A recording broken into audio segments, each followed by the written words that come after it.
السلام عليكم ورحمة الله وبركاته. ازيكم عاملين ايه؟ يا رب دايما تكونوا بخير وصحة وسعادة. النهاردة بقى فيديو جديد ومنيو اكلات لا تتعدى 30 جنيه، اكلات اقتصادية جدا وباذن الله تكفي بدل الواحد او بدل الفرد 5 افراد ان شاء الله باذن الله. منيو اكلات حلو اقتصادي ينفعنا كده ان شاء الله الفتره اللي جايه، لان داخلين على فتره مدارس عايزين نوفر جزء كده من مصروف البيت.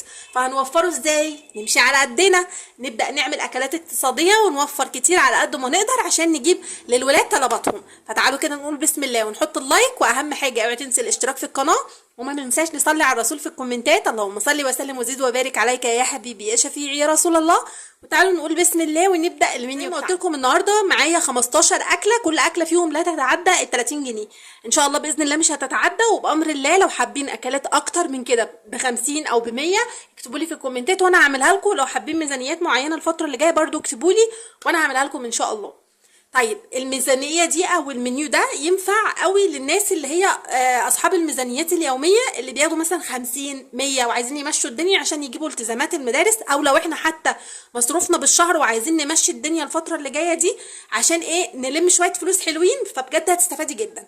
تعالوا كده نقول بسم الله ونبدا باول اكله معانا. طبعا انا هقول لك الاكلات وانت بقى ايه مشي الدنيا زي ما انت تقدري، انا عصرالك بصوا دماغي وفي نفس الوقت جايبه لك اكلات الناس كلها تحبها.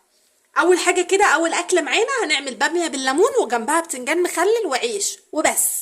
اظن مفيش حد في الدنيا ما بيحبش الباميه. هتنزلي تجيبي لك كده ب 20 جنيه باميه، تمام، وتجيبي لك ب 10 جنيه بتنجان وتخلليه وهنعمله في البيت والف هنا وشفا. مش حبه باميه كده بشويه البتنجان المخلل ونمشيها اكله يوم بالعيش والف هنا وشفا. مش هتقول لا، بصوا مش هتعترض، اكله جميله وزي الفل، ما بصوا مفيش حد بيعترض عليها. حابه بقى تعصري شويه ليمون مع شويه شطه كده بتبقى بصوا في حته تانية، انا بالنسبه لي بعشقها. تمام، دي كده اول اكله. طيب تاني اكله هنجيب مكرونه وبيض. ايه علاقه المكرونه بالبيض يا جماعه؟ ناس كتير جدا بتعمل مكرونه عادي اللي هي بالطماطم وبتعمل جنبها بيض، مفيش اي مشكله. خلاص هنجيب مثلا نص كيلو مكرونه ب 10 جنيه، وهنجيب ب 20 جنيه بيض، يعني اربع بيضايات او 4 بيضات، تمام. وهيبقى معانا الاكله الف هنا وشفا برضو، يعني بصوا جميل. او هنجيب 3 بيضات ونجيب ب5 جنيه طماطم والمكرونه، وهيبقى معايا مكرونه بالبيض جميله جدا جدا. يعني البيض ده بيكون نوع من انواع البروتين عشان ما تاكلوهاش كده، ممكن نستغنى عنه خالص ونعمل جنبه بطاطس محمره وعادي. خلاص. طيب الاكله اللي بعد كده جلاش بالجبن. انا بعشق يا جماعه الجلاش، انا ممكن اعمل فطيره كده، والفطيره دي بتكفي على فكره 3 ل 4 افراد بصينيه بجلاش. يعني بجيب مثلا لفه الجلاش ام 20 جنيه دي من عند بتاع المجمدات كبيره، هي نص كيلو اصلا، بتعمل لي صاج محترم كده ما شاء الله لا قوه الا بالله، بشويه جبن مرمين عندي في التلاجة مع حتتين فلفل مع مثلا شويه جبنه موتزاريلا وبتاع، وبتبقى احلى فطيره ما اقولكوش على طعمها، وكلها على بعضها ب 20 جنيه. يعني بصوا كمان مش مكمله ال 30. انت ممكن تجيبي بال10 جنيه التانيه زيتون وتديها ايه تعززي طعمها. خلاص. نيجي للاكله اللي بعد كده محاشي مشكله. انا من الناس اللي بتحب المحشي لوحده، ما بتحبش جنبه اي نوع من انواع اللحوم، ولو انتوا زي اكتبوا لي في الكومنتات. يعني بحب لما اعمل محشي اكله لوحده كده بس، ما اعرفش اكل جنبه لحوم، حتى لو عامله ما باكلهاش، باكل المحشي فقط.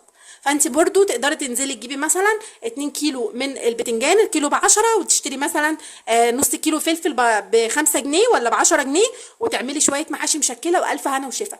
اليوم ده يتقضى ب2 كيلو ونص او 2 كيلو ونص، يعني بصوا اسره 5 افراد تاكل وتشبع. خلاص. اليوم اللي بعد كده ملوخيه وبتنجان وقرص. الرز بتاعنا الابيض العادي ده هنجيب ب5 جنيه ملوخيه، يعني نص كيلو تقريبا، وب5 جنيه بتنجان ادي 10 جنيه، وهنجيب رز ب10 او ب15 بالشعريه ادي بقى معاكي 25 جنيه.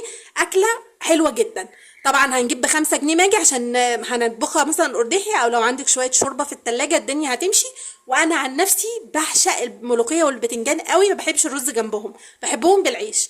انت ممكن تعملي الرز عشان لو عندك ولاد واطفال ولا حاجه. خلاص. نيجي للحاجه اللي بعد كده الكشري المصري. الكشري المصري برضو من الاكلات الاقتصاديه، الناس اللي بتقول لك ده غالي، لا لا، انت ممكن تشتري ربع كيلو مكرونه ب5 جنيه وتقولي له عايزاها مشكله، لان احنا طبعا بنحط ايه شويه مكرونه كده على الوش. الاساسي في الكشري هو الرز طبعا زي ما انتم عارفين، الرز والعدس بجبه. هنشتري نص كيلو ربع كيلو مكرونه هنشتري مثلا ب 10 جنيه رز هتبقى معاكي 15، وب 10 جنيه عدس بجبه هتبقى معاكي كام؟ 25. وهنشتري بالخمسه التانيه طماطم، كيلو طماطم ادي ال 30 جنيه مقفولين. وهنعمل احلى شويه كشري مصري في الحياه كلها. وطبعا اكيد كلنا عندنا بصلتين في التلاجة، عندنا شويه طماطم برضو في التلاجة، او كيس صلصه محطوط في الفريزر هنطلعه ونعمله بالخل والثوم وبيبقى خطير، مفيش احسن ولا احلى من كده. تمام. نيجي للاكله اللي بعد كده، عجه وبطاطس محمره. العجه يا جماعه من الاكلات الاقتصاديه اللي بجد حلوه جدا، وبتبقى بصوا كمان داخل علينا الشتاء، من الاكلات الشتويه الحلوه بتبقى بجد خطيره. يعني مثلا ممكن تنزلي تجيبي 3 بيضات تعملي بيهم صينيه عجه كبيره محترمه كده، مع 5 جنيه دقيق الاكله كلها وقفت عليكي ب 20 جنيه، مع مثلا ربطه خضره 25، ادي كلها كده ايه الاكله كلها على بعضها كلفت معاكي 25 جنيه. ونعمل جنبها مثلا شويه مكرونه شويه بطاطس بالخمسه ولا ب10 جنيه، والدنيا اتلمت وبقى معاكي اكله محترمه تنفعك فطار وغدا وعشاء، وفي نفس الوقت طبعا مفيده جدا. نيجي للاكله اللي بعد كده، مسقعه بالخل والثوم. وبصوا في حته تانية بقى شويه عيش، ويا سلام لو حمصتيه بتبقى بجد خطيره. الاكله اللي بعد كده نعمل مثلا شويه سجق بالبصل والطماطم، نعملهم طاجن كده حلو. هنشتري ب 30 جنيه سجق، يعني ربع كيلو تقريبا اللي هو السجق المجمد، وهنعمله طاجن في الفرن بشويه البصل وشويه الطماطم والفلفل، وبيبقى خطير. تمام. الاكله اللي بعد كده شويه مقالي بقى، يعني في يوم كده تمشيه بقى شويه بطاطس محمره مع حتتين بتنجان تعمليهم بالخل والثوم مع شويه سلطه، والدنيا بتمشي وبتتقضى. الاكله دي كلها ممكن ما تكلفكيش كمان 20 جنيه. الاكله اللي بعد كده الكشري الاسكندراني. الكشري الاسكندراني زيه زي الكشري المصري، بس ايه ده ما بيتحطلوش ولا مكرونه ولا اي حاجه، هو بيبقى رز بالعدس الاصفر مش اكتر من كده. حابه تعملي جنبه شويه صلصه مفيش اي مشكله، لكن انا بالنسبه لي بعمله ايه من غير صلصه. خلاص برضو ده حاجه مش هتكلفك ال 30 جنيه على بعضها. ولو مثلا انتوا اسره كبيره هتشتري ب 15 اللهم صل على ب 10 جنيه عدس اصفر وب 20 جنيه رز، دي بال 30 جنيه هتعملي حله ما شاء الله تكفي 5 افراد.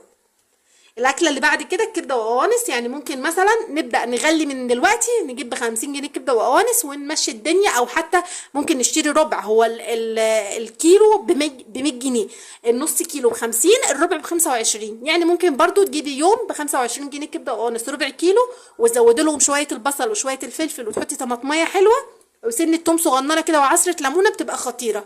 ويبقى طاجن كبده وقوانص حلو محترم، يعمل لك طبق كبير كده حلو، تعملي جنبه شويه بطاطس او شويه رز والدنيا بتمشي. يعني الاكله دي بتبقى بالعيش خطيره.